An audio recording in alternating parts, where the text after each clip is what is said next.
Welcome to the Daily Devo. My name is Diana. Today we are talking about Elizabeth and Zacharias and how God heard their prayers that were prayed over decades.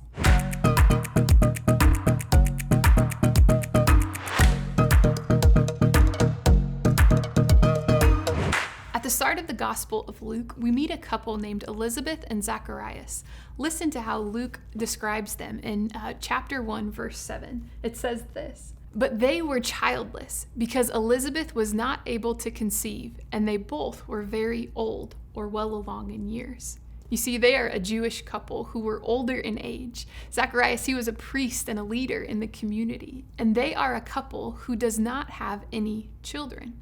Remember, at this time in history, most couples had and wanted children.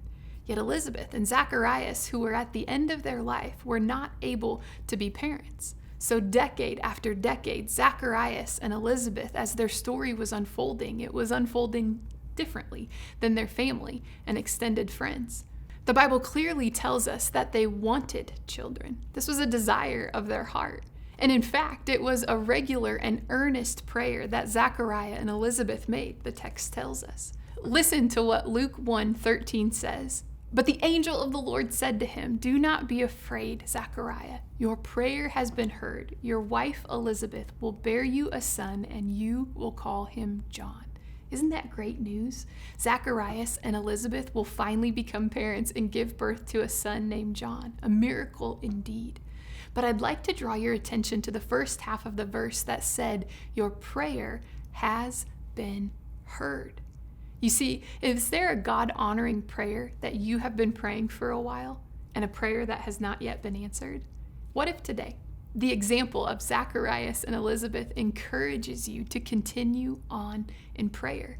Spend some time talking today with God in prayer about that God-honoring desire of your heart that is yet to come about. Place them in His hands again today. And you can be confident, like the text tells us, that God hears your prayer. He pays attention to it. Now, I do not know what God will say in response to your prayer.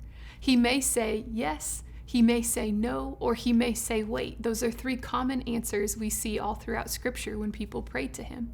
But whatever God's answer is, just like Zacharias and Elizabeth saw when their prayer came about, it was the perfect timing of God and the perfect wisdom with how that answer came about. God hears our prayers. So let us not grow weary in praying, and let us not grow weary in trusting the timing and the decisions of God, because you can take heart. God hears your prayers, even prayers prayed over the decade. Would you and the people in your life lean into prayer again today? Because the truth we see is God is listening.